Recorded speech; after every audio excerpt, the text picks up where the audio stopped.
बादशाह के इंतखाब का अनोखा तरीका। एक मुल्क का हुक्मरान बनाने का तरीका बहुत अनोखा था। वो हर साल के पहले दिन अपना बादशाह बदल लेते थे।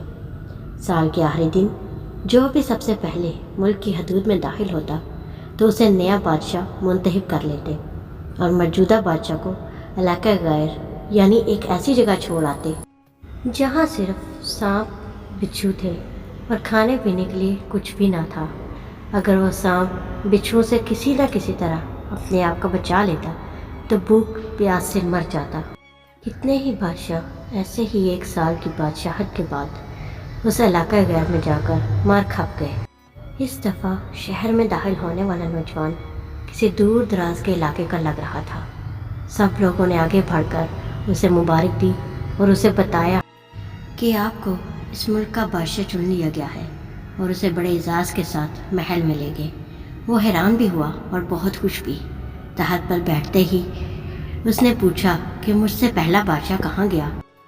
तो दरबारियों ने उसे उस मुल्क का कानून बताया कि हर बादशाह को साल बाद जंगल में छोड़ दिया जाता है और नया बादशाह चुन लिया जाता है।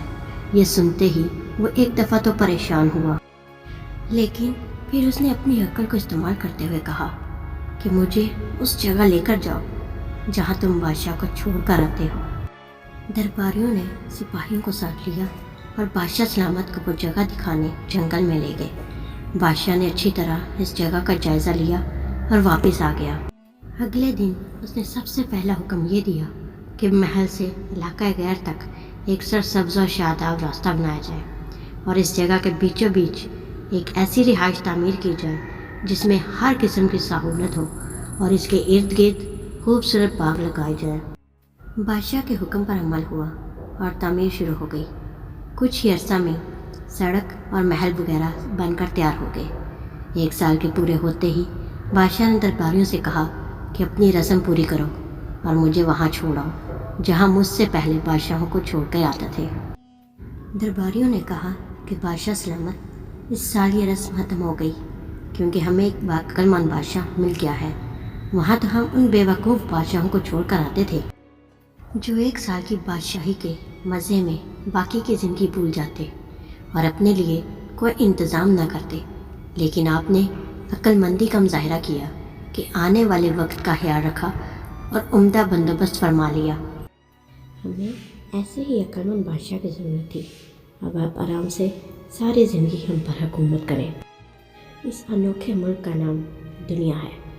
वो नया बादशाह मैं और आप हैं और इलाका गैर हमारी कब्र है। अब आप खुद फैसला कर लीजिए कि कुछ दिन बाद हमें भी ये दुनिया वाले एक ऐसी जगह छोड़ आएंगे। तो क्या हमने अक्लमंदी का मुजाहरा करते हुए वहाँ अपना महल और बागात तैयार कर लिए हैं या बेवकूफ़ बनकर इसी चंद रोज़ा ज़िंदगी की मज़ों में लगे हुए हैं और दुनियावी ज़िंदगी की एक महसूस मुद्दत शाही अंदाज से गुजार कर ज़ाया कर रहे हैं। ज़रा सोचिए कि आज हमारे पास अभी भी करने के लिए बहुत कुछ है, लेकिन एक वक्त ऐसा आएगा कि फिर पछताने की मोहलत भी नहीं मिलेगी। अल्लाह हम सबको अपनी आखिरत की तैयारी खूब सच्ची फ़िक्र करने की हिम्मत और तौफीक अता फ़रमाए। आमीन। शुक्रिया।